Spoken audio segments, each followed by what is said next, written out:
Estamos en el Nido de la Garza, a donde llega un ave del sur de la Ciudad de México, pero de la Ciudad de México también. Quiero decirles que estoy hasta nerviosa de hacer esta entrevista, porque cuando uno le toca pues estar en el lugar del entrevistador con alguien a quien conoces muy bien, con quien has compartido muchas complicidades, viajes, chismes, novios, bueno, novios no hemos compartido, pero historias y mucho trabajo, pero sobre todo mucha admiración a su trabajo en el oficio del periodismo, que en realidad hoy nos va a platicar en qué momento se volteó hacia el área del periodismo una mujer que tiene unas manos de diosa para cocinar. Ella comenzó queriendo ser chef y terminó siendo en muchas ocasiones el dolor de cabeza de muchos políticos. Me encanta, como siempre, recibir en mi nido, en mi casa, en el Nido de la Garza, a Carolina Rocha. Mi Caro. Moni, qué emoción estar contigo. Y me gusta esto del nido porque, ya que dices que somos tan amigas, que además sí lo somos, tú sí tienes esta cosa protectora. ¿Se te hace? Sí, entonces yo quiero que si yo soy tu huevito y sin albur, me protejas, porque me conoces demasiado bien, Mónica.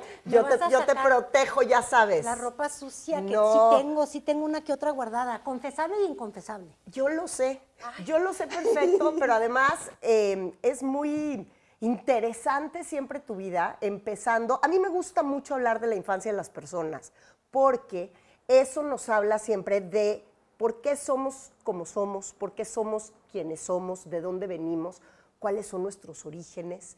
Y tú tienes esta combinación de padres entre el niño de sociedad chilango y la niña de sociedad cubana. Y eso hizo una combinación en tu historia de arranque que siempre es muy interesante. Te juro que sí. En realidad yo, olvídate de niños, lo que pienso es un par de locos. Cada uno con su estilo, de verdad. Dos chiflados. Joel y Nina. Sí, Joel y Nina. Mi papá, que tú lo conoces, lo adoras. Y lo adoro. Y mi papá le encanta mucho, Le tiene di- una fijación. ¿Cómo dices que eres mi No, madrastra? tu madrastra. En una comida, ya declarándome casi su amor, don Joel, yo le dije a Carolina y sus hermanas, a partir de hoy soy la madrastra en esta casa. ¿Sabes que siempre me dice mi papá? Me dice, Con todo "Mijita". respeto para Nina. Exacto, que la herencia es para Mónica, pero además de que me dice eso mi papá, me dice, oye, mijita, tú no sabes como yo lo que es ser hijo de un rico de verdad. Claro. Claro, porque pues tú sabes, las fortunas se pierden muy rápido. Se van perdiendo en el Papá ya era camino. fin de generación. O sea, yo sí creo que él tuvo una niñez de junior. Entonces, este joven de Gozador. sociedad, gozador, bohemio que me describes, se casa con una mujer hermosísima, que es tu madre, Divina. Nina Menocal, pero que Nina Menocal viene con su familia huyendo, llega a Miami, si mal no recuerdo, Llegan creo que primero a Palm Beach, Ajá, en la Florida, huyendo de la cubana. de la dictadura de Fidel Castro. del régimen castrista en el 59. Yo siempre Sí. le digo a mi mamá riéndome, le digo, es que claro, hubo una revolución por explotadores como ustedes. Claro. Que no lo puedo llegar a dudar, que salen huyendo de Cuba, porque la verdad es que hubo mucha cobardía, ya lo digo yo como reportera, Sí. mucha cobardía de gente muy beneficiada por un régimen. Que no quería perder eso. Exacto, que no querían perder los privilegios, se largan y luego querían que todos se los devuelvan. Pues ¿cómo? Si no peleaste por tu país. Claro. Entonces, la verdad es que ella creció con gente que luego estuvo enojada en el exilio, reconstruyendo la vida en México, pero también muy favorecidos porque cuando ellos se fueron, que fue al inicio de la revolución, todos esos lograron sacar dinero y sí tenían dinero.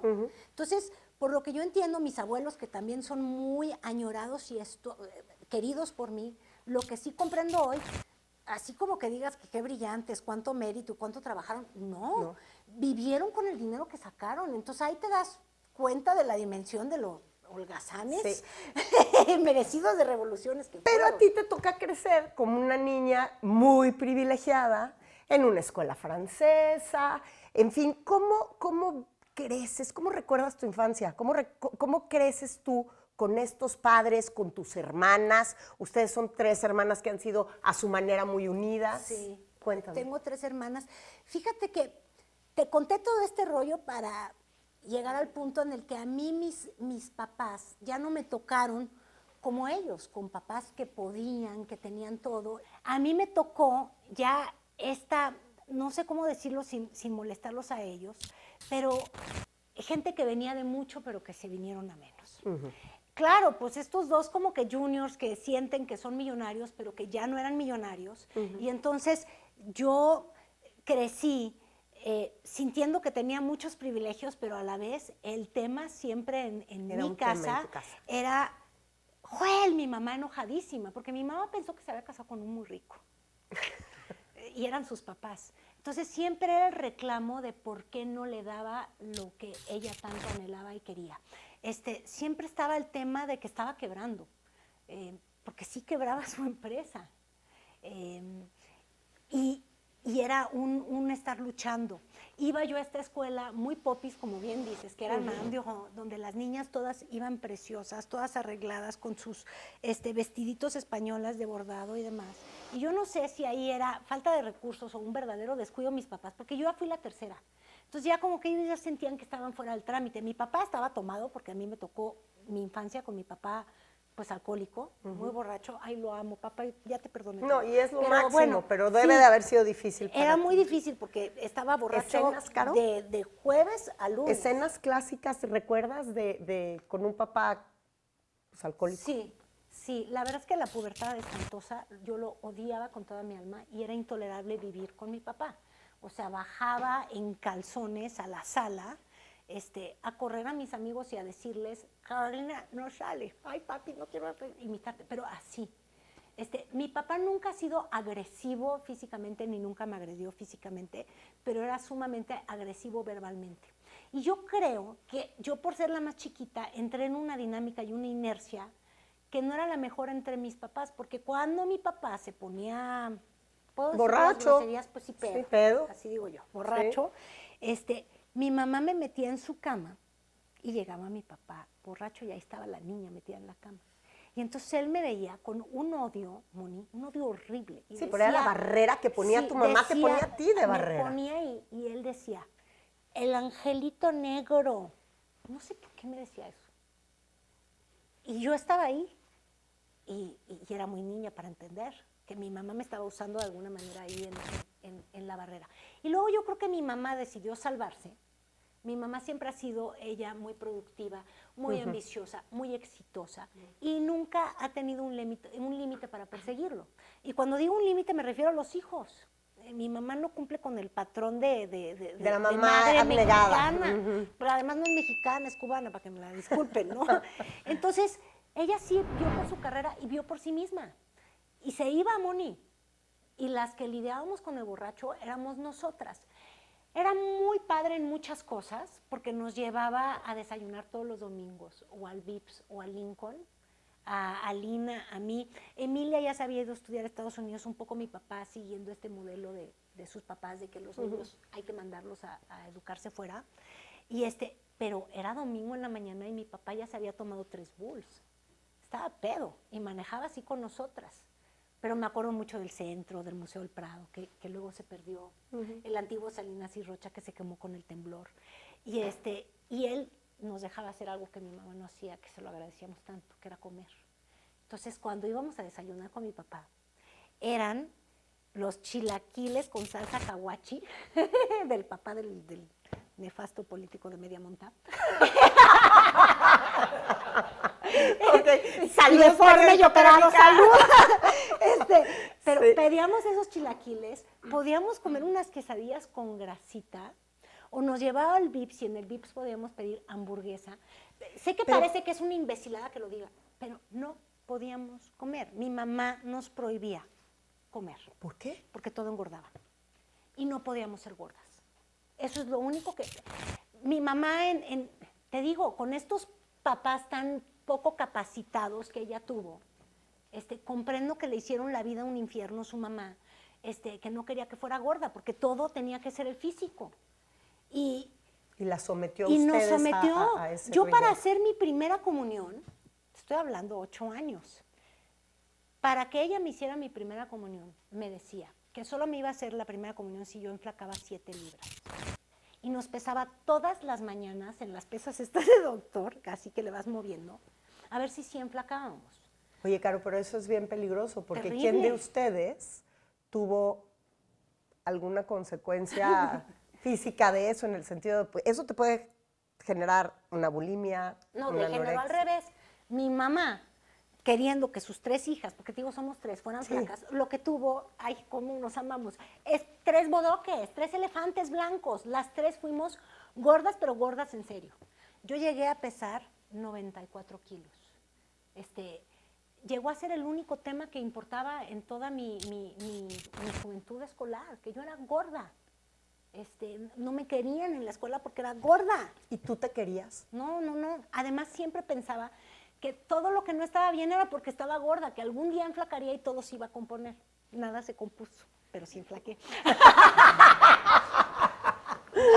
Claro. Y hoy pienso que qué bueno que fui una gordaza, porque hay muchas cosas de mi personalidad que agradezco profundamente, porque tuve que desarrollar inteligencia de otra forma. Pues yo no me podía ligar a Mecanismos los de chavos, defensa. claro, pero además, eso es en los lados malos. Ay, pero yo no me acuerdo que te hayan faltado novios nunca. Pero cuando creo era que una tienes gorda tus inmunda, anécdotas hasta de adolescente y de cuando. sí, claro. pero yo siempre les vendía, les decía, oye, mírame bien. La verdad es que sí estoy gorda, es que sí estaba.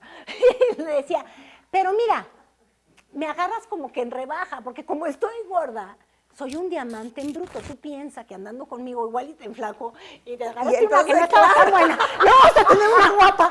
Papacito, vas a haber ganado conmigo con una muy baja pero inversión. para que tú veas este tema con esta comedia con la que lo cuentas, Ay, no, Dios mío. pues tiene que haber pasado muchas cosas, tiene que haber pasado mucha terapia, tiene que haber pasado pues muchas cosas. Mira, hasta ya cambié el lenguaje. No, la verdad es que lo superé. Yo pensaba que nunca iba a enflacar. No sé cómo enflaqué. Un día lo logré. Porque de verdad, de mis 10 años a mis 20 años, creo que siempre, todos los días de mi vida, era tratar de estar a dieta y todos los días fracasar. O sea, yo creo que alguien que ha tenido sobrepeso me tiene que comprender, si alguien nos está viendo, porque nadie más lo entiende. Lo entendemos quienes hemos vivido eso. Todos los días quieres estar a dieta, Moni, y todos los días fracasas. Y todos los días te dices, pinche gorda, fracasaste, no puedes cerrar la boca. Y la verdad es que no puedes. Es algo en la cabeza, no es falta de voluntad. Cuando la gente va y critica a las personas con sobrepeso, ay, es que no tiene voluntad, no tiene disciplina. No. Es otra cosa. Es un clic en el cerebro. Yo no sé qué clic, creo que clic fue empezarme a querer sin darme cuenta que me podía querer a pesar de todas las lonjas y la gordura. Y también tuvo que ver con romper con lo que esperaban de mí mis papás. Entonces como que hubo una renuncia. La renuncia de tener que ser guapa como mi mamá, cuando ya no me importó que yo no iba a ser guapa, que yo no me iba a casar, que yo no iba a sacar de la pobreza a mis papás. O sea, hubo un punto en el que tú dijiste, ya, porque además imagínense ustedes quién está diciendo eso. O sea, Carolina Rocha, que sin duda yo creo que eres una de las, pues de los rostros más bonitos de la televisión, una mujer que te encanta vestirte preciosa y en tus redes sociales sacas siempre estas fotos maravillosas, eres muy lucidora. ¿En serio alguna vez en tu vida tiraste la toalla y dijiste yo, ni voy a ser flaca, ni voy a ser guapa, No, ni voy a ser claro. exitosa? Pero completamente. Y tirar esa toalla fue la que me ayudó a desembarazarme, como dicen los franceses, a quitarme de todas las cosas que yo me estaba exigiendo. Porque no las iba a cumplir. Mira, mi mamá era tan bella, Moni, entraba sí, a cualquier cuarto y la gente se ¿Lo quedaba es? muda. Yo iba a la escuela del Madame Durán, que además estaba muy cerca donde nos graduábamos en la parroquia francesa, que era muy cerca de tu antes casa, por eso cuando te fui a ver la primera vez hasta me trajiste la niñez. Yo me acuerdo mucho, yo tendría como unos 7, 8 años, que me decían la china, porque estos eran tan snobs, estos desgraciados niños, y si eran desgraciados porque hacían bullying horrible, que no tenían términos para decirme, ellos consideraban que yo era como la descuidada, porque te digo, pues mis papás me abandonaron, entonces yo no iba ni bien vestida, ni hablaba con un buen lenguaje. Mi papá es muy mal hablado y yo se lo heredé completo. Sí. Es graciosísimo. Hoy siento que hablo muy bien, pero esos No, niños tú hablas tarantes muy ni bien. entendían que eso era la onda. Sí. Saber decir pendejo cuando hay que decir. Que además a tu papá es parte de lo que lo hace maravilloso, esta manera de decir lo que él quiere Sí. decir, como quiere, y bueno, que ahorita vamos a la parte de la rehabilitación de tu papá, que creo que también es algo que tiene que haber marcado. Ay, sí, yo lo quiero. Pero a ver, ¿y entonces? Y entonces, Que te buleaban en la yo escuela. siempre era la última, porque además todo el mundo sospechábamos profundamente, y yo incluida, que yo era tarada. Mira, Moni, es que yo no daba ni para un 6, reprobaba todas las materias, no entendía, no sabía nada. El problema, luego supimos, es que yo no hablaba francés, y todo el mundo hablaba francés en esa escuela. Claro, me daban la clase y yo decía, algún día entenderé, y no entendía nada, pero mis papás, que no se ocupaban de mí, que me tenían como un perro ahí tirado, a la buena de Anita, mi nana, que adoro por eso y le voy a agradecer toda mi vida. Qué bueno que la sacas porque ella es la única que me dio amor. Era la Sí. siguiente pregunta, Anita. Entonces, bueno, y Anita que va a hablar francés, ni para enterarse que yo no hablaba, los demás niños ya habían aprendido, yo no hablaba nada, y ahí todo el mundo hablaba en francés. Hasta que mi papá le dijeron, Carolina es un desastre, no va a poder entrar al liceo, porque del MAM Durán tenía que entrar al liceo en sexto. Sí. Y ahí dijeron, ¿y entonces dónde vamos a educar a esta niña? Entonces, cuando le dicen eso, mi otra hermana, Alina, que es un genio, esa siempre se sacó 10, le dice a mi papá, pues te doy dinero, como un domingo, o sea, la sobornaba, si tú le das 2 horas de clases diarias a Carolina de matemáticas. Entonces, claro, no pude aprender francés, pero aprendí el idioma de las matemáticas. Y cuando uno sabe matemáticas, no importa en qué idioma te hablas. Prácticamente hablas. 5 más 5 igual a 10, 5 plus 5, 10, ¿no? Sí. Entonces no importaba el idioma en el que yo respondiera. Y eso hizo que cuando entré al liceo, porque nos hacían hacer un examen de admisión, resulta que yo, que era la taradísima, fui la del mayor puntaje en matemáticas, 40 de 40, y entro al liceo, creo que con 0 en francés. Pero entré. Y ahí ya todo el mundo descubrimos que yo no era brutísima. No sé ni por qué te estaba diciendo eso. Pues te digo, ves, tuve que vencer varias cosas entre la grasa y la estupidez. No, pero lo que yo te decía es que un personaje sí muy importante, porque no has parado de repetir la palabra abandono en lo que llevamos de platicar. Una niña abandonada por sus papás, seguramente tus papás con su atención puesta pues, en esta vida que tú describes como muy frívola, ¿no? Sí. Entre la fiesta, los viajes, tu madre, una art dealer muy importante en este país, muy y periodista reconocida. en ese momento, Mónica, agárrate. Casi nadie lo sabe porque evidentemente yo yo creo que tampoco. no le quiero reconocer. Nina que Menocal gracias era a periodista. ella, Premio Nacional de Periodismo. ¿Y de qué escribía? Bueno, empezó, por eso te digo, ella tiene mérito. Empezó de sociales en el Heraldo de México con una columna famosísima que Beto Tavira, que acabas de entrevistar y que yo sí estoy viendo, tiene que haber conocido, se llamaba Novísimo, y se vuelca hacia un periodismo serio y logra hacer reportajes brutales, entrañables, de un bien escrito que yo leo y me voy para atrás, sobre la corrupción que había, por ejemplo, en los basureros de Santa Fe, cuando la generación que no tiene ni la más Ni remota idea de lo pero que nosotros antes sí. era Santa Fe, Eran claro, yo también. basureros. A mí me llevaban a los 8 años, cuando no me abandonaban, mi mamá nada más se relacionaba con sus hijas de una forma, si nos sumábamos al periodismo. Entonces, ¿qué es lo que pasaba? Que ella los fines de semana estaba en esta investigación que le llevó 1 año. Nos llevaba a los basureros de Santa Fe, con los niños que vivían adentro de las casas de lámina, porque además... Que es exactamente lo que tú haces ahora, Exacto. y lo mamaste. Y ahí me llevaba, cantábamos con los niños, porque además los cristianos se metían mucho ahí. Me llevaba a Chiapas con los de la Teología de la Liberación, con don Samuel Ruiz. Sí.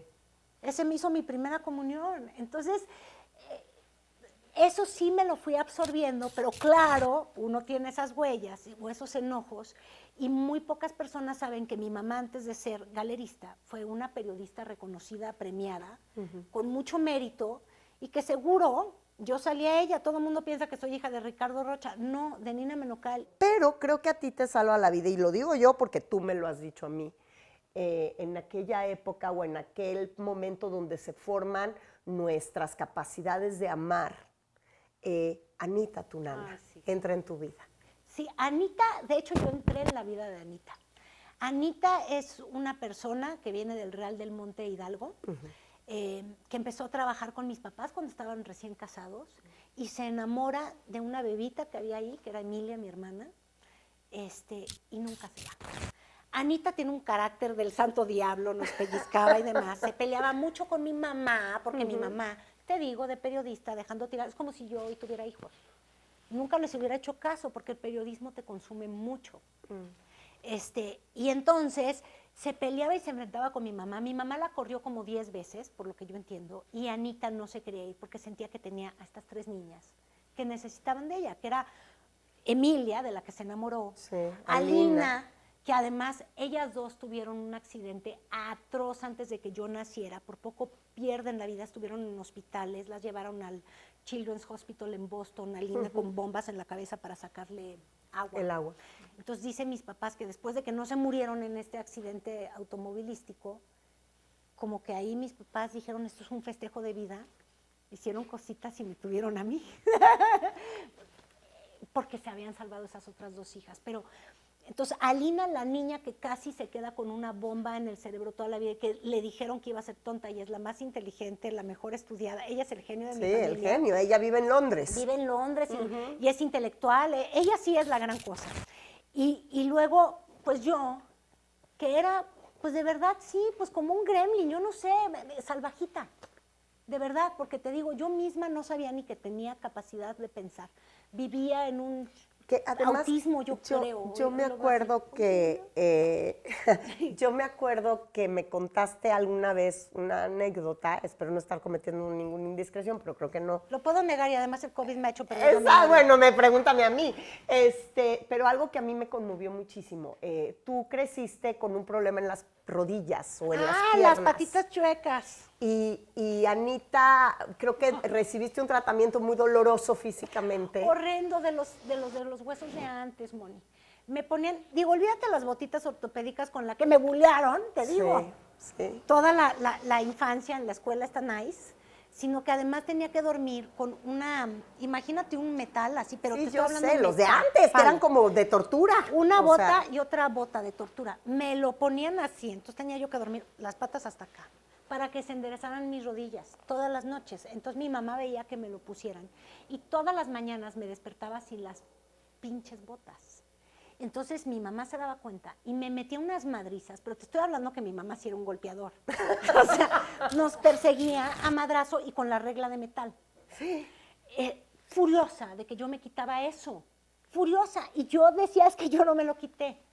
Es que claro que yo no me lo quitaba, Anita. Porque te veía que no podías dormir. Veía que no podía dormir, lloraba yo como una loca.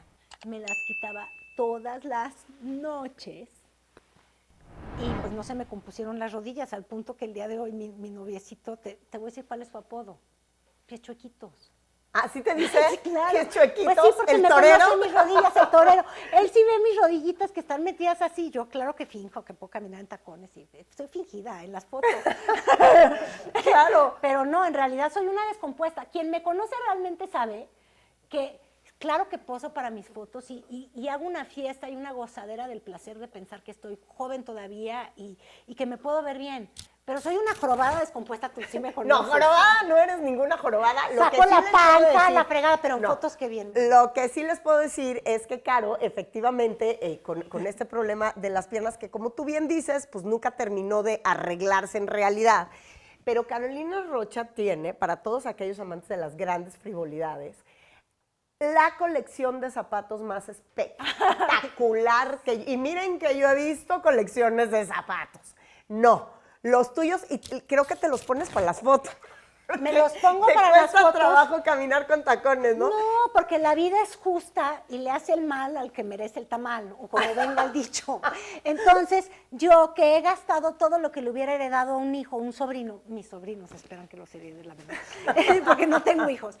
Todo ese patrimonio que podría estar en un tabique, como tú me has dado el consejo en la vida, guarda, no, yo lo tiro en zapatos, Moni, y fíjate lo que me pasó. Estoy diagnosticada que tengo artrosis en las patas, en los pies, para hablar bonito. Entonces, mira, me paré derecha. Y tengo chueca la columna toda. Es decir, tengo un desmadre de mis huesos terrible. Yo no sé si en 10 años o en 15 voy a caminar bien o voy a necesitar Pues yo creo una que sí, andadera. porque eres muy disciplinada con el ejercicio. Pues esperemos. Voy a tratar de hacer yoga o algo así. Pero no soporto los zapatos de tacón. Entonces ahorita llegué a tu casa con estos. Sí, que están y dije, divinos. ¿les Háganle gustan toma, los háganle polos? toma a los zapatos que son un poema. En mi bolsa sí hay unos zapatos preciosos, elegantes, así de Sí. picudito, pero aguanto los zapatos 30 minutos como máximo, no puedo. Entonces yo acomodo mis zapatos y los veo como yo veía los dulces de niña chiquita. Suspiro, abro, les mandé a hacer unos cajones, abro, las deslizo, porque además se hacen así, unas parrillas. Los veo, los toco, les digo hola y no me los puedo poner. Más que para las fotos o para el programa, para el Exacto, noticiero, entonces, o para cuando vean mis campañando. fotos en el Instagram o cuando vean Sí. campañando, verán que yo siempre estoy con la Sí, pierna divina. cruzada. Y Claro. como quiero que así, ni siquiera es natural, no, es que es, Oye, esto sí es una revelación. solo Esto que estás salen a haciendo- pasear cuando puedo posar y estar sentada. Y mi noticiero, por ejemplo, ahorita lo acaban de cambiar un poquito. Y entonces lo comienzo parada. Y la preocupación de todos es, ¿cuántos minutos Se va a aguantas mantener parada, Carolina, antes de tenerte que sentar? Porque el dedo no soporta, sobre todo este pie, es una cosa atroz, atroz. ¿Cómo pasas de esta infancia pues, muy complicada a una adolescencia, pues creo que no menos complicada, porque eras bien rebelde? Ay, no, era una cosa horrible. Mira, si existiera el infierno, estoy segura que yo hubiera tenido una hija como yo era con mis papás. Porque claro, sufrí mucho, pero me fui armando de mucho enojo y demás. Entonces, a mi mamá, toda una época de mi vida, nunca le dije mamá, le decía la señora. Tu esposa, a mi papá. A tu papá. Mi papá sí lo odié mucho tiempo, pero cuando dejó de tomar, recuperé muy rápido esa relación ¿Qué con edad él. tenías cuando dejó de tomar? Ay, yo creo que como, ha de tener 25 años que no toma, como unos 20 años, Moni. O sea, ya, digo, perdón Sí, que lo diga así, pero los- ya el los alcoholismo hijos- te había hecho suficiente daño, ¿no? No, claro, porque en la pubertad, te digo, bajaba en calzones, el borracho. Era fascinante cuando les cantaba Frank Sinatra, era Ah, es lo aborrecible. máximo hasta el día de hoy Cuando cuando se canta ponía Frank hasta las Sinatra. píldoras, fiesta, porque además eso sí, éramos muy fiesteros y una casota muy padre en la que recibíamos Sí. a los amigos. Teníamos los mejores reventones en mi casa. Mucho alcohol porque mi papá podía estar de acuerdo con ello. Pero, si el señor se empedaba ese viernes, de pronto, porque fue degenerando mucho Sí. su alcoholismo. Sí. O sea, primero son borrachos que funcionan bien. Yo creo que llega un momento en que empieza a destruir a tus relaciones Y todo tu familiares, entorno. tus vínculos y tu entorno. Y lo último que se rompe en el alcohol es el trabajo. Entonces hay mucho alcohólico que dice, pero yo traigo el ingreso. Pues sí, pero ya destruiste todo, manito, ya para qué quieres traer el ingreso y de comer. Ahora, él sí quebró varias veces. Y cuando dejó de tomar, realmente fue la última quiebra de su fábrica, que ya era insostenible. Y el alcohol que me lo salva, porque era borracho de tequila, pero tenía unos vinos, una cava de vinos franceses envidiable. ¿Los vendió y con eso? En miles de dólares esa cava y con eso salva su fábrica de piso vinílico, que hoy sigue existiendo. Imagínate qué Con historia. eso, sí. Y dejó de tomar en el Inter. Claro, y dejó de tomar yendo a un... ¿Y cómo viste tú cuando tu papá toma la decisión, habla con ustedes o fue No, nada más, Es que ahí ya fue a un doble A o no? no ¿Cómo quiso. fue? ¿En Fíjate, serio? mi papá es un híbrido raro. Lo que pasa es que mi papá no es nada religioso. De hecho, él siempre me educó diciéndome que los padrecitos, a excepción de don Samuel Ruiz, porque era revolucionario y lo amamos locamente, y todos los de la teología, ahí sí nos hicieron crecer muy izquierdosos. Todos eran unos que abusaban de los niños en el Cumbres, eso aprendí yo. Entonces, mi papá contaba chistes terribles a sus propios amigos que decían, tengo a mis hijos en el Cumbres, y les decía, sí, lo mandas con la mochila y un corcho en la cola. Esas cosas decía. ¡Dios! No estamos bebidos. Ese es mi papá, qué padre, pa, ya te redimí. Ese sigue siendo mi santo No, padre. porque además Los lo idiotas. adoras. O sea, tu mejor relación, tú tienes una relación bien entrañable con Sí, Joel. porque mi papá no suelta a sus hijas. O sea, a mi papá le importa lo que somos, lo que hacemos, nos habla. No sé por qué me conmoví, porque es muy tierno y no... Los hijos luego no les decimos suficiente a los papás, lo muy importante es. Mira, Moni, yo siempre, cada vez que voy a estar en un programa, siempre yo me imagino que porque crecí con tantas adversidades, pues miles de privilegios, obvio, estoy contando historias con lana, pero muchas adversidades de abandono, de abuso incluso, ¿me entiendes? Dejas un niño tirado, le van a pasar mil cosas. Pero dentro de todo eso, mi papá se ha encargado, desde que dejó de tomar, hacernos sentir que le importamos. Y yo sé que si mañana fracaso, y siempre pienso que voy a fracasar, cada programa que va a empezar, cada cosa que va a ocurrir, siempre digo, no manches, voy a fracasar. Pero siempre pienso cuando estoy en cualquier programa que inicia, y te lo juro, tú lo sabes, porque veías cómo me llamaba. Siempre sé que no importa lo que esté pasando, porque salimos al aire, ¿ves? Entonces te puede pasar la peor estupidez.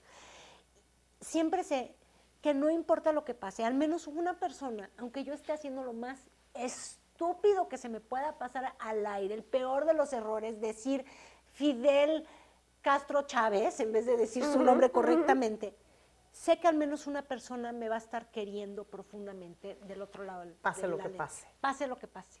No le voy a pasar esta entrevista tuya, él no ve YouTube, no tiene teléfono. Y eso es un apoyo brutal. Quizás no tuve tanto apoyo de niña y fui una salvajita, pero ya hoy de adulto sé que mi papá ahí va a estar. Yo me puedo hundir, mi papá ahí va a estar. Un buen día te decidiste salir de tu casa como niña rebelde, que eres, porque Carolina Rocha es una rebelde y así se va a morir, y te saliste con un novio.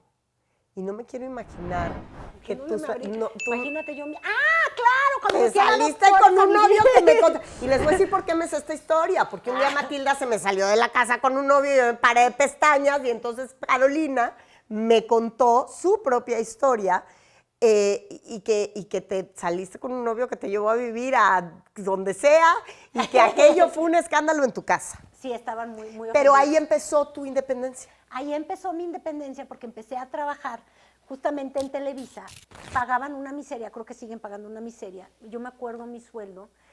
No voy a salir como Samuel García. Yo efectivamente ganaba 2,700 pesos al mes y los gané todos los años que estuve en Televisa. Y conocí a este muchacho en Televisa, que era súper inteligente, muy dinámico, locuaz y demás, y era mi amigo, pero un día me dice, salte a vivir conmigo, yo me voy. Mi papá me prestó un departamento aquí en la Doctores, ya ni me acuerdo, doctor, no sé. En la colonia Doctores. Vivíamos arriba de un restaurante de mariscos y en Xola, y estaba lleno de cucarachas, la verdad que, ay, qué asco, no sé cómo lo sobrevivimos. Eso es lo único que no me gustaba, porque cuando vives arriba de un restaurante, Moni, mira, sí. Eso hasta los que pagan fortunas en la Condesa no se hagan, les pasa. Una se estufa todo meter y su pinche cucaracha, porque ahí está el restaurante. Bueno, entonces batallábamos eso, pero yo tuve la inteligencia, por eso te dije, no te preocupes, es una etapa. Yo necesitaba romper, yo había regresado a Nueva York, yo no quería estar con mi mamá, que era la bruja escaldufa, la fiera, como siempre la bauticé en textos de una columna que tenía yo que se llamaba La Fábula Perruna, y como que no me divertía estar ahí con mis papás, y yo era toda como con una ansiedad tan social y no me ayudaba y me beneficiaba ser esta niña tonta ahí de las lomas, ¿no? Entonces, si esto no me da caché en la vida, no voy a aprender, esto no me va a hacer crecer, y entonces, pues que me largo, pero te digo, pues con pésimo sueldo en Televisa, pero chantajeé a mi papá con mucha inteligencia, porque tontita no era, a veces eso sí me di cuenta después. Entonces le dije, mira, papá, esto es muy sencillo, yo me voy a ir, no hay nada que vayas a hacer para detenerme, pero este muchacho con el que me voy, pues gana muy mal sueldo. Yo gano Yo también. Yo también. Entonces, nada más te quiero informar que yo tendría que pedirle para mis chicles a este chavo. Y si tú quieres que tu hija le pida al chavo para los chicles, sábete que igual y me jala la greña y me voy a tener que aguantar. Entonces, ayúdame a ser un poquito independiente y no me dejes de dar mi sobrecito que nos daban de la fábrica de mi papá en el color amarillo Manila, que era una semana. Sí. Tampoco era la gran cosa, pero oye, ayudaba. Sí, bueno. Para que me pueda cortar el pelo sin pedírselo a un hombre. Tú pídele al hombre que él te dé pero para tus chicles se y lo luego eres pedías a un hombre dependiente. que era tu papá, que Pues era sí, diferente. pero mi papá no me va a pedir otras cosas. Claro. Entonces, eso siempre me ayudó. Y luego ya fui evolucionando y avanzando y demás, y ya luego con este chavo nos mudamos a otro departamento sin vivir arriba de las cucarachas. ¿Y cómo te has ido reconciliando con la figura de tu mamá? Ay, qué complicado. Yo creo que la he ido comprendiendo.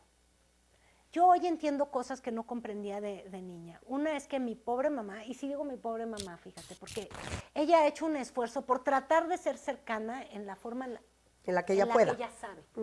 Y yo pienso que mi mamá nunca recibió una caricia de sus papás. Esto. Y que estaban bien chiflados. O sea, si mi mamá estaba loca, creo que su mamá se aventaba del coche, o sea, manejando, andando ya aquí en este país en Reforma, y decía, me va a dar un ataque cardíaco de una hija gorda. Y se tiraba como cubana loca, con todo respeto a los cubanos, pero esas cosas de show es muy cubano. Sí, son muy friónicos. Y se aventaba, sí, y esperaba, claro, sin estar muriéndose, esperaba que llegara la maldita Cruz Roja a fingir, y entonces musitaba, claro que ni estaba muriendo, pero musitaba, mi hija me está matando. O sea, tú chíflate eso, y ahí la niña puberta medio gordita, porque además mi mamá divina siempre, pues, o sea, su gordura fueron de 6 kilos. Yo creo que ella luego batalló con un problema, no como nosotras de sobrepeso, sino de no comer, ¿eh? Pero bueno, anorexia. Luego entrevístala a ella, igual te lo confiesas.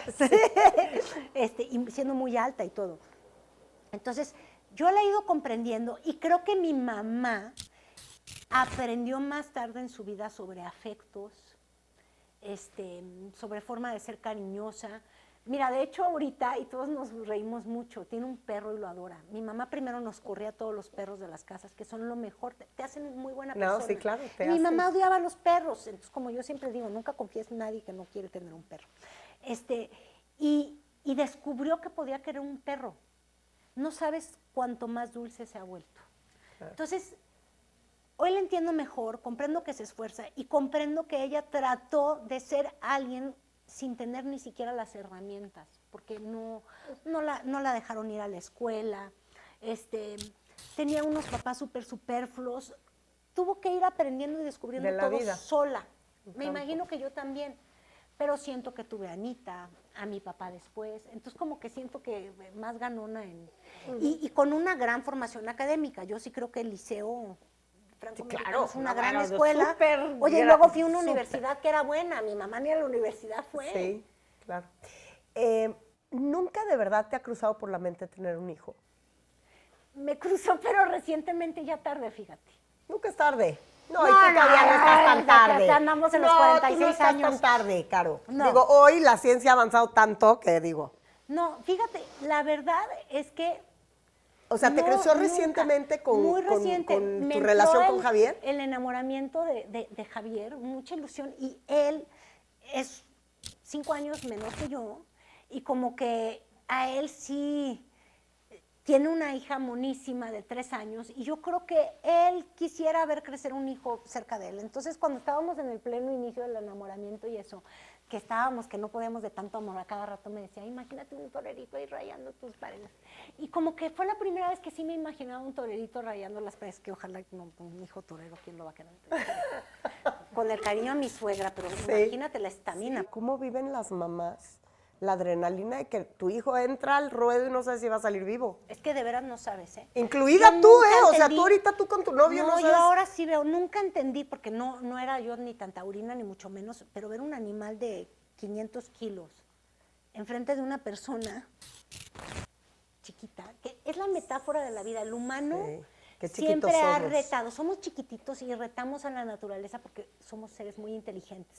Sí. Entonces somos tan inteligentes que construimos edificios, pirámides, cosas gloriosas ha hecho el humano en desafío a la naturaleza. Volamos aviones en desafío a la gravedad, claro, y toreamos toros en desafío y con arte, como si eso fuera un placer, ¿me entiendes? Claro.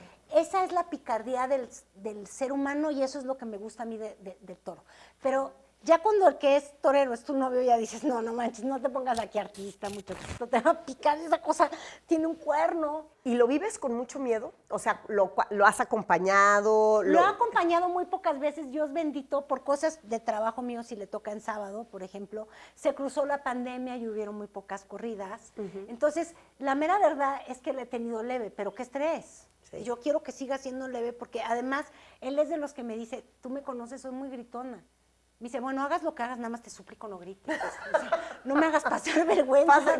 Pase lo que pase. Entonces yo digo, ¿cómo le voy a hacer? Además, como que te llegó, ¿cuánto tiempo tienes ya en la televisión? Ay, creo que como unos 17 años sí he de tener. A ver, 2003 yo empecé. En Televisa. Sí, y tampoco sé sumar muy bien, y mira que era buena para las matemáticas. Pues no se hagan el cálculo, ya Sí. van a ser 20 años, 19, si es 2003. Imagínate. ¿Estuviste cuánto tiempo en Televisa? Poquito. 3 años, estuve me 3 decías, años 3 nada años. más, Y de ahí te fuiste a TV Azteca. y de ahí me fui a el 40, pero ya era TV Azteca. Claro, a Proyecto 40. Sí. Empezaste. ¿Y cómo diste el brinco a Azteca Noticias? Porque me di cuenta que en Televisa, uno te digo que me pagaban pésimo. Sí. Y llega un punto donde dices, eso tampoco está bien, no lo debe uno permitir. Y Sin yo duda. creo que Yo siempre he dicho que Televisa la es diferencia la entre un filosofía. trabajo y un hobby es el sueldo. Claro, y uno, yo creo que soy muy buena para mi trabajo, muy buena en lo que hago y me tienen que pagar como de que había gratis. Claro. Y yo no voy a pagar por aparecer en la televisión.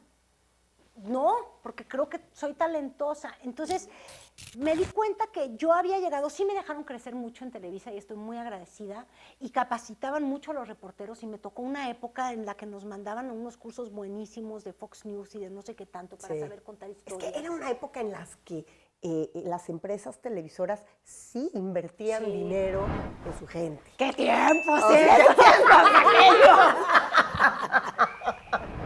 Sí, sí, ¿no? Pero en profesionalizarlos, en Sí. la imagen. Y yo aprendí y a ser ti y a mí reportero de nos tele. tocó esa Sí. época. Y ser reportero de tele es una especie distinta, y tuve ese gran privilegio. Pero también como que dije, ¿sabías qué? Aquí no voy a crecer. Mi única forma de crecer en Televisa, o sea, crecí todo lo que podía crecer, porque sin saber nada, en 3 años ya estaba yo en este equipo que le llamaban los reporteros, con mis grandes ídolos, que eran sí. Carla Iberia Sánchez, Saúl Sánchez Sí. Lemus, y yo la idiota, que ni sabía de periodismo, pero logré en 3 años juntarme en ese grupo de élite de No, grandes bueno, nadie nace periodistas. sabiendo nada. Nada. Todo en la vida se aprende. Sí. Y yo siempre he sido muy disciplinada, muy matada y muy competitiva. Y yo desde que llegué a Televisa dije, ¿quién sabe hacer reportajes? Ah, pues una tal Carla Iberia. Ah, y todo me lo chutaba. Y luego llevaba yo con mis guiones, con ella y con Marco Silva. Que luego también se es convirtió otro- en tu gran amiga, ¿no? Sí, porque les decía que si me podían corregir, que si podían leer, que si me podían dar consejos. La mera verdad es que digo, qué padre que siempre estuvieron dispuestos, y yo siempre quiero poder ayudar al periodista que esté interesado, pero también no sé qué le pasa a los jóvenes de hoy. Nadie llega y te pregunta, ¿eh? Es que Yo estoy abierta. doy clases a domicilio. Sí, porque a mí me ayudaron. ¿Tú crees que Sí, se me va a claro. olvidar que estos me ayudaron? Me corregían Sí. mis guiones, me decían no. O sea, te digo, Marco Silva me decía, no, basurita, sí, no. Hasta nos seguimos diciendo de pronto cuando estamos en contacto, Sí. basura, basurita, porque me ayudaron a crecer. Pero llegó un punto donde dije, ok, Televisa con mi talento, o sea, con lo que yo doy por mi trabajo, hasta acá. A partir de aquí tengo que ser amiga de este tal Bernardo Gómez, que no es mi estilo de personaje, que para mi gusto es un personaje que cree que la gente es suya, cuatacho, y llevarte de una forma en la que yo a mí no me quiero llevar con ningún jefe, ¿eh? Entonces dije, hasta aquí voy a llegar, o se va a tener que morir Lorete Mola, que no le deseo ningún mal, porque él era la figura que estaban construyendo. Claro, Entonces dije, no, pues me tengo que ir. Y fue cuando di el brinco. claro. Y te fuiste primero a Proyecto 40 y de ahí te vas a Azteca Noticias. Exactamente. Y en Azteca Noticias comienzas,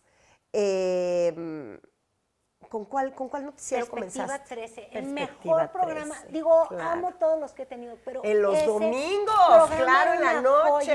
joya, Sí, una y joya. tuvo muchos seguidores que lo querían, lo adoraban, que se desvelaban. Oye, tenía mucho rating en una hora que era de no ver, y mucho de lo que yo soy hoy Pero pues como es que eras el periodista es por eso. resumen, eras el resumen y además con reportajes que nadie más hacía. Reportajes que nadie me dejaban hacer Sí. formato documental. Digo, Sí. como nada más seguía, era un Claro. programa de media hora y nosotros lo hacíamos de 55 minutos, Moni, nos valía gorro. Reportajes eternos de temas sociales, o sea, ahí surgió mi vena, podía denunciar lo que fuera, porque además, a perspectiva, como que siempre se creó la imagen de que ese programa no se tocaba, es decir, no venían muchas líneas editoriales que de pronto tienen todas las empresas. Claro. La tiene el Reforma, la tiene la Jornada, Claro, la todas, tiene todas. TV Azteca. Todo el mundo tiene una línea que quiere seguir porque son empresas privadas. Así es. Pues por algún motivo que Dios no Ahí sabe, no. pensaban que conmigo no se podían meter. Sí, y mira que te metías en temas, te Tremendos. metes, pero te metías en temas tremendos, de Logré envenenamiento del denuncias agua, brutales, sí. envenenamiento de niños, trata, esclavitud, de todo hice sí. cosas buenas. Y luego también hubo un punto, yo me acuerdo muy bien, porque además no nada más lo vivía, ya estábamos juntas en TV Azteca, sino tenías una columna que muchas ocasiones resultó ser muy incómoda en el Universal para muchos. Y era de un cuento, imagínate. Se Y llamaba era un cuento, las Fábulas Perrunas. Hablábamos de Claro. perros, pero nos identificábamos Pero políticos, pero le ponías las características de los políticos Sí. y me imagino que muchos reclamos te llevaste, Caro. Pues no tantos yo, pero sí llegué a tener reclamos del Universal que me decían que si por favor no podíamos, ya no sé si era que había molestado a Marcelo Ebrard, no sé si tuve un perro francés, sangrón y pesado, digo, la verdad es que no recuerdo qué columna pudo haber sido, ¿verdad? Pero, no, en el Universal luego acabé saliendo muy rápido. Yo no me acuerdo que fuera tan rápido, sí debes de haber escrito como unos 4 años, ¿no? 5 años. Que No, fueron es que unos- escribía reportajes, fíjate. También. Igual habrá sido alguno que fue a una colonia que se llama La Tlampa, aquí en la Ciudad de México, porque quería yo hacer un retrato de una colonia con mucha pobreza. Y lo hice justo al inicio del sexenio de Enrique Peña Nieto, cuando él dijo que iba a terminar con los pobres, ¿te acuerdas? Que 7 millones de pobres, y salió un anuncio de un güerito ahí bastante sangroncito caminando en unas vías del tren. Salía el que fue la imagen de los primeros años de Peña Nieto antes de que se desprestigiara con su corrupción. Pero él decía que iba a acabar con la pobreza, y de hecho le iba a ayudar a Rosario Robles. ¡Ah! Bueno, ok, después de esa risa, iba caminando en la vía del tren, en este lugar que sí era, de hecho, profundamente, ya no te rías. Voy a esta colonia y cuando empiezo a hacer los reportajes, porque de verdad vivían en condiciones tremendas, y tú dices, esta es la Ciudad de México, el centro del país, lo más desarrollado, sin agua, pero sin piso, viviendo en lugares donde de veras no medía yo, 2 metros caminaba para acá, 1 de profundidad, ahí está toda tu casa. No, era una cosa terrible, pero la gente me empieza a contar. Bueno, primero agresivamente quieren empezarme a expulsar y yo no entendía por qué. Yo decía, pero ¿cómo si yo soy tan encantadora? ¿De qué está ocurriendo? Y luego ya me empiezan a contar que habían llegado todos estos equipos de cámaras a grabarlos y a usarlos de escenografía para el anuncio, esa primer campaña publicitaria de Enrique Peña Nieto, donde iban a erradicar la pobreza. Todo esto es un año después, es decir, les habían llegado a grabarlos, a enseñar, estos son los pobres de México, fíjate, pero Peña va a acabar con ellos. Y digo, caray, entonces este fue el set. No, pues un reality show a toda madre. Oye, les dieron aunque sea una cazuela de barro o algo, digo, no sé, un favor, luz, un foco. No, nada. Oye, y ustedes reciben estos comedores de sin hambre, y te acuerdas que iban a darles becas y demás. Bueno, pues ellos no eran parte del programa social, porque estaban en la Ciudad de México. Y esa alcaldía no tenía a nadie, era Coajimalpa, creo. No tenía a nadie en el y entonces obviamente pues que sacó el periodicazo ahí en el Universal. La memoria mía es tan selectiva que, sí me dolió, sí me estresó. Digo, hay veces que para volver a hacer cosas que crees que no eres capaz, tienes que olvidarlo, Moni. O sea, yo hay muchos reportajes que digo, qué bueno que se me olvidó lo horrible que fue hacerlo. Si me acordara, o sea, como el de Cuba, fíjate, si yo me acordara no vuelvo a hacer un reportaje de nada en mi vida. Sufrí todos los días de mi pinche existir, fue horrible. ¿Por qué sufriste tanto ese reportaje? Porque pensé que me iban a agarrar, Moni, todos los días decía estos pinches pero cubanos. Tú ahí andabas muy contenta, te subiste al avión, te fuiste como Matajari. Como Matajari. Bueno, ni siquiera porque la Matajari tenía unos novios muy guapos y tú no creo que no. No, mi novio está guapísimo. No, mi novio está guapísimo. El tuyo está guapísimo, pero me refiero, no usabas tus encantos para obtener información. No. O sea. De hecho, el pobre novio lo hice cómplice, le decía yo, ya oye, agarra sé. tu celular y ahora grábame para que se vea que así estamos. Y el viaje de placer terminó en vámonos a este lugar y entrevistas, y mientras más las tenía yo, más sudaba. Y yo sí empecé a tener comunicación con mi productora en Azteca, así te quiero mandar material, pero claro, eso es Cuba. Y aunque tengas Wi-Fi y los hoteles tengan todo, o sea, ¿cómo ibas a poder mandar en la calidad del iPhone, que ahorita, por ejemplo, veo que hay uno allá, en esa calidad de iPhone, cómo vas a poder subir material por una red? No sé si sea ancha o flaca, yo no sé de tecnología, pero no, salía nada. Yo decía, si me agarran presa, que al menos tengan un video para poder hacer el lobby desde TV Azteca, decir, es que miren, le estaba haciendo periodismo adelantador, denunciador. ¿Y en algo afecta ahora tu entrada a Cuba, tú crees, a partir de esos reportajes? Yo estoy segura que no podría entrar a Cuba por lo que me dice mucha gente, pues. Y entonces, Pero no lo conociendo sabes los de cubanos, cierto. No lo sé de cierto, pero la mera verdad, Moni, tampoco quisiera experimentarlo, porque si es una dictadura, lo digo ahorita muerta de risa porque salí, pero, por ejemplo, hoy que estamos grabando tu programa, hoy justamente el Departamento de Estado, ya me pongo esta serie, de Estados Unidos acaba de decir que en una lista puso a 48 oficiales, es decir, funcionarios cubanos, a los que no les va a permitir ingreso en Estados Unidos porque son abusadores, censores, represores, etcétera, porque hay 1,400 cubanos presos ahorita por denunciar que no tenían agua y medicinas en estas protestas del 11 de julio. Sí. Ahorita hace un año, sí, claro, exactamente. Claro. Entonces, se está cumpliendo un año. Se está cumpliendo un año. Entonces, ese gobierno tiene presos a personas por hablar.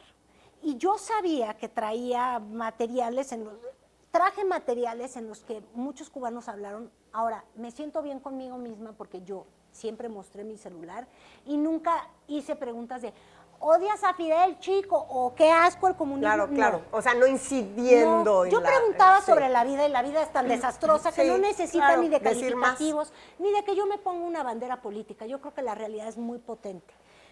Pero creo que si regreso, en primera, ya sé que al gobierno le molestó lo que hice, eso sí sé, porque además coincidió, y sí fue una coincidencia, de verdad, mucha gente ni lo cree, pero bueno, la gira de López Obrador fue pocos días después de que yo empecé a sacar estos reportajes. Entonces, claro, como son los cubanos, chico de la embajada, le hablaban a Irving Pineda, que tanto queremos, nuestro compañero en Azteca Noticias, a decirle, es que si siguen saliendo esas historias, quién sabe si vas a poder tener permiso de entrar. Eso se llama extorsión. Querían que le bajáramos al switch, censurar con el único poder que tenían, que es no va a entrar Azteca a esta gira del presidente. Pero Irving, muy inteligente, les decía, oye, si ese es el caso, avisen la presidencia, porque esta es la lista de invitados de Presidencia de la República de México. Entonces, conscientes estuvieron de eso, sí. Y yo no iría a Cuba a que me digan no puedes entrar, o peor aún, ¿qué tal que si hay un que te dejen entrar y no te dejen salir? Sí, que me digan, quién sabe dónde quedes. Usted, chica, tiene una pena que compurgar, como 3 patines de no sé cuántos años en la cárcel cubana. No. Gracias, no. Mis zapatos esperándome a mí. Mis zapatos esperándome en mi casa, no. Mis perros, no. Pero la corrupción es algo que a ti te chifla. Me pone fatal. Cuando hiciste este libro fantástico, divertido, con además otro politólogo genial que es Miguel Pulido, El Atlas de la Corrupción. Sí. No me quiero imaginar cómo fueron tejiendo este mapa y a quién iban, ahora sí que a quién iban a ensartar. Es que fíjate, qué fascinante puede ser la historia corrupta de México, que tienes cuentos de terror estado por estado. Bueno, pues Miguel no tenía un recorrido, no tenía un camión de la corrupción. Tenía un tour de la corrupción. Claro. Que era un camioncito que iba por la Casa Blanca de Peña Nieto, la Estela de Luz, la suavicrema asquerosa de Calderón, y luego hacías la parada en algún pinche hospital donde te medio matan mexicano. Esto era antes de López Obrador, y después de López Obrador, yo creo que podríamos hacer un segundo tomo. Ay, pues ándale. ¿Verdad que yo sí te dan ayudo? ganas? Sí, tengo un chorro de información. Porque la corrupción, fíjate, y ahorita hablábamos de eso, es que o te ríes de esta tragedia en la que estamos inmersos los mexicanos, o la lloras.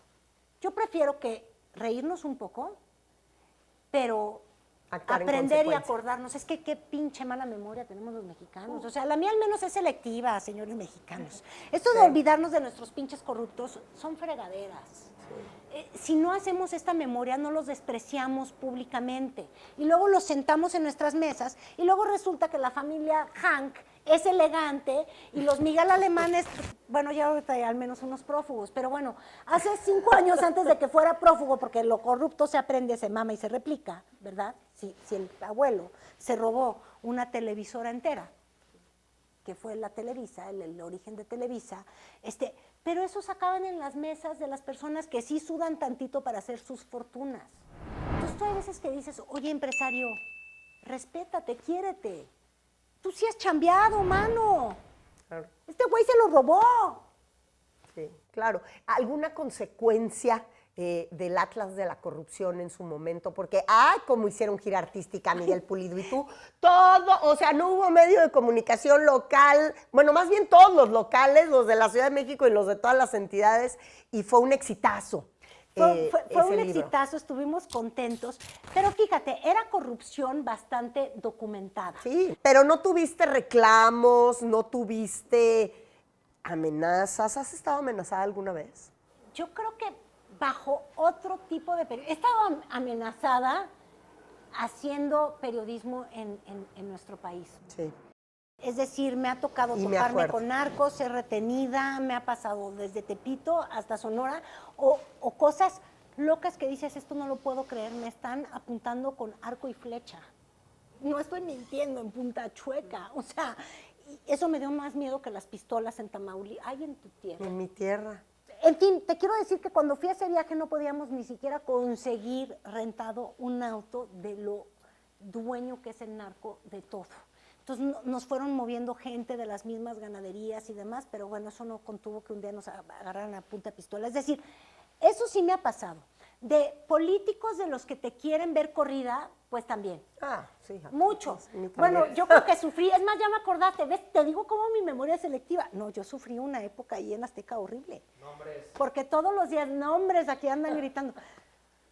Todos los días alguien estaba molesto de algún tuit. Y la mera verdad es que las redes sociales nos cambiaron un poco la vida. Muchísimo nos a ti cambiaron. también, a los Muchísimo nos reporteros en cambiaron. Azteca, porque ¿qué tanto tú eres de Azteca o Azteca se deslinda de ti y uno es un ser independiente para decir te vomito, te vomito, te vomito? Ahora, yo nunca escribo te vomito, te vomito. Ustedes pueden leer mi tweet. Es rarísimo que yo eres vomite. muy cuidadosa. Pero soy canija, te pongo un video de, ay, vamos a bajar el recibo de la luz cuando llegue a ser presidente de México. Sí. Corte a Clac.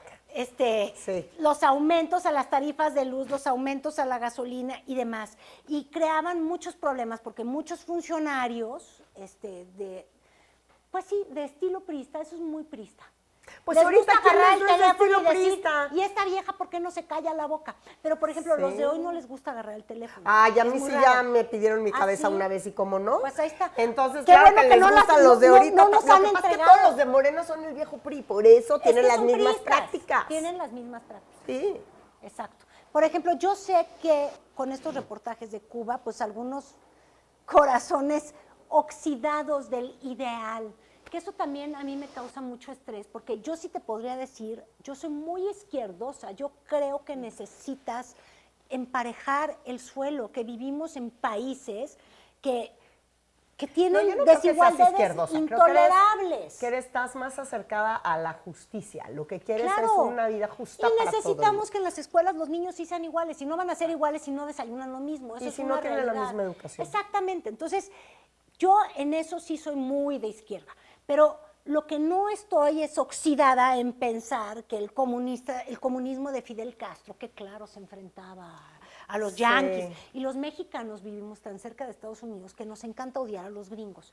Pero ese odio a los gringos no nos puede hacer pensar que una dictadura que tiene a las personas por pensar y tener ideas en la cárcel es algo que funciona. Claro. Pero claro, muchos corazoncitos de esos que creen que es glamorosa la izquierda, que cuando van de viaje, ¿verdad?, los llevan a los paladares y a los restaurantes de los turistas y de los millonarios en Cuba.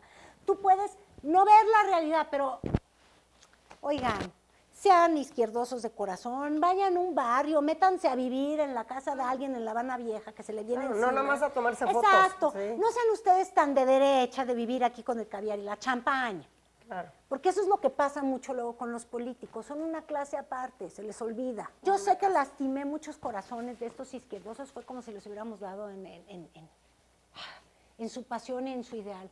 Y yo creo que ellos en realidad debieron abrir los ojos y ponerse Pues más en serios. realidad lo que hacemos los periodistas, y yo creo que esa es nuestra obligación, es tocar esas fibras de la condición humana que somos todos y que nos vulnera a todos, seas político, seas periodista, seas farmacéutico, seas lo que seas. Y que en la vida es muy peligroso andar con dobles vidas, ¿no? Exacto. Que creo que eso es un poco a lo que has dedicado mucho tu trabajo, a exhibir estas dobles vidas que no se valen. Las cuando queremos incongruencias hablar de que no justicia. se vale. Exacto. No. Caro, me faltaron muchísimos temas contigo, porque Ay, qué bueno, tengo lo que hablar mío. del amor, tengo que hablar de la cocina, tengo que hablar, y mira que ustedes que nos están viendo lo saben, porque este programa se hizo de la cantidad de gente que pedía a Carolina Rocha en el Nido de la Garza. De verdad me pedían. Ay, Entonces seguro nos van a pedir una segunda parte que les vamos a tener que dar, Caro. Me parece, Entonces con ya zapatos te de dejo. tacón y cambio de vestuario. Sí, exacto. Ya te voy a dejar comprometida para los 2 o 3 temas que me quedaron pendientes que me dan como para hora y media más. Oigan, y yo le decía a Moni, ya sea que yo lo ponga en mi YouTube nada más. También, la vamos a hacer claro. de emoción. Vamos a contar cómo, de amigas, antes del primer campañando. Mónica sí tiene la memoria más corta que yo, ya se lo olvida. Nos agarramos de la greña todo el primer campañando. Era un programa muy pasional para todos los que estábamos ahí.